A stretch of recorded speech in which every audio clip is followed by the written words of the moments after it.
যে আমি যদি পার্সোনালি কখনো কোনো বাইক নেই রয়্যাল এনফিল্ডের, আমি হান্টার বাইকটা নিব।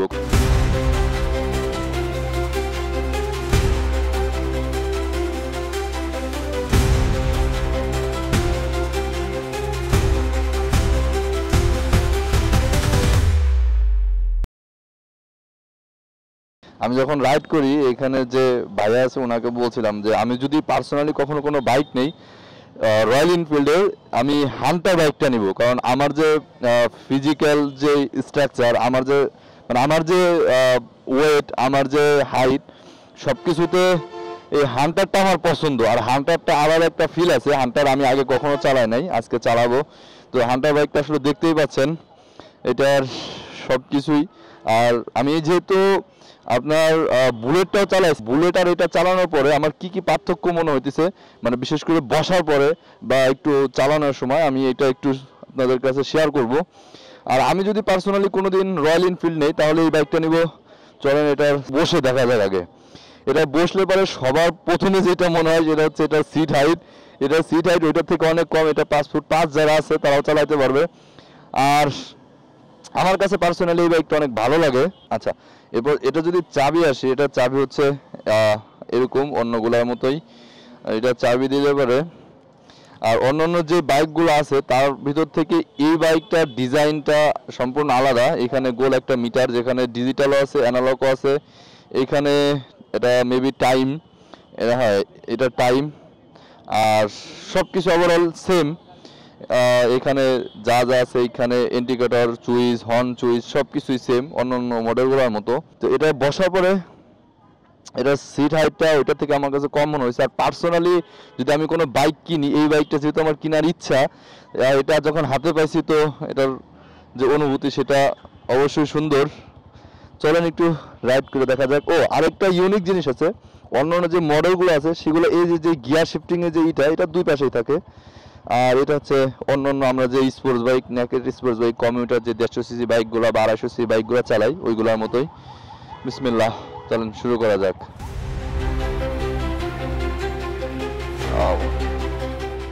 এই জন্য আমার কাছে পার্সোনালি এই মডেলটা এত ভালো লাগে।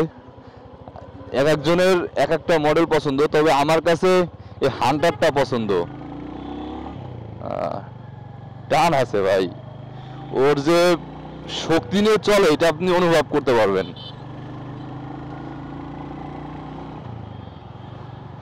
আমি আমি এখনো গাড়ির উপরে উপরে বলতেছি যে বাইকটা চালানোর পরে আমার কাছে মনে হইতেছে যে না, এই বাইকটা আসলে আমার যে চাহিদাগুলা, এই চাহিদাগুলোর সাথে এই বাইকটা যায়। আমি ফার্স্ট রাইডে সেটা বুঝতেছি। এই বাইকটা এর আগে আমি কখনোই চালাই নাই।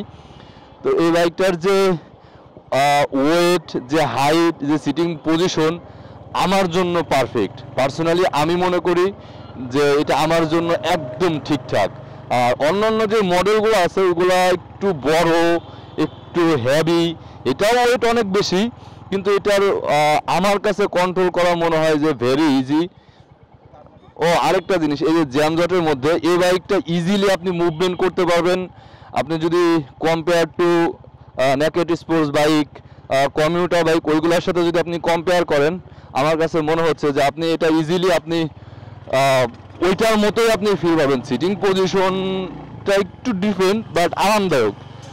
আর যদি আপনি বলেন যে কাটাকাটি, এটা যে টার্নিং এরিয়া অন্য যে এনফিল্ডের যে বাইকগুলো আছে ওইগুলোর থেকেও কম, ওইগুলো অনেক বেশি জায়গা লাগে। এগুলো যে আমি এটা চালানোর আগে যখন আমি ফার্স্ট দেখছি তখনই আমি বলছি যে আমি যদি কখনো বাইক নেই তাহলে এই বাইকটা নিব। কারণ আমি যেহেতু সবসময় কমিউটার বাইক অথবা নেকেড স্পোর্টস বাইক চালাইছি, তো ওইগুলার ফিল এইটার ফিল প্রায় সেম।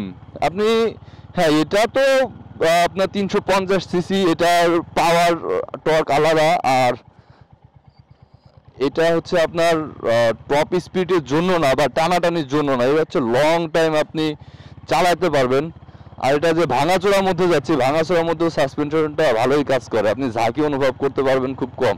এটা টান দিলে পরে দৌড়ায়। যদিও আমি যেহেতু একটা হায়ার সিসি বাইক চালাই, বাংলাদেশের প্রেক্ষাপটে যেহেতু এটা হায়ার সিসি বাইক বলা যেতে পারে, তো এই জন্য এটার পাওয়ার আর ওইটার পাওয়ার টান দিলে পরে যে 150 সিসি থেকে হুট করে একটা 350 সিসি বাইকে আসলে যে একটা ডিফারেন্স, ওইটা আসলে আমি তেমন বুঝতে পারবো না, কারণ অলরেডি আমি একটা হায়ার সিসি বাইক চালাচ্ছি।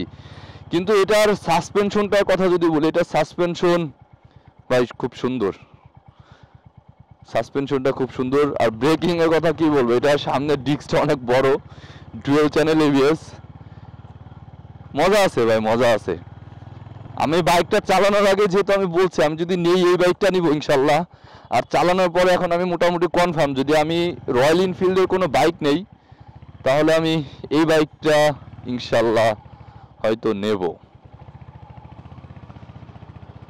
সামনে থেকে ভিউ এটা কেমন আসে বললি, আমাদের শহর অথবা গ্রামগঞ্জে কিছু কিছু বাইক আছে দেখবেন, ইয়ামাহা অথবা অন্য চাইনিজ বাইক অথবা অন্য কোনো কোম্পানির বাইক, হুন্ডার বাইক, এই টাইপের মডিফাই করে। এখানে মিটার দেওয়া থাকে, এখানে ছোট্ট একটা থাকে, পাইপ হ্যান্ডেল বার এরকম থাকে, আর মনে হচ্ছে যে এখানে বসলে সেম ওই একটা মডিফাই। যারা ওই বাইকটা মডিফাই করে তারা এই বাইকটার গেট আপটা দেখে হয়তো বা মডিফাই করে, কিন্তু আমরা যারা মডিফাই করি এই টাইপের বাইকগুলা আমার কাছে খুব পছন্দ হয়। আর এটা ডিজাইনটা আসলে ওই রকমেরই। চলেন একটু সামনে দেখি আর একটু জ্যাম পাই কিনা গাড়িটার ভালোভাবে বোঝার জন্য। আচ্ছা, এখানে গিয়ার ইন্ডিকেটার শো করে, এখানে কিলোমিটার শো করে, এখানে টাইমিং শো করে, এখানে ছোট্ট করে ফুয়েল শো করে। মোটামুটি ছোট হইলে পারে এর মধ্যে বেশ কিছু ইনফরমেশন আছে।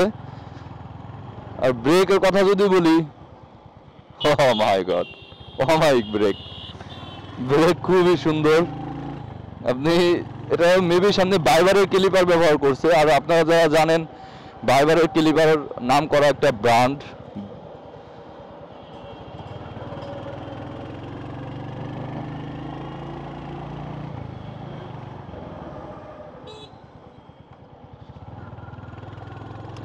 সুন্দর, সাউন্ডটাও সুন্দর।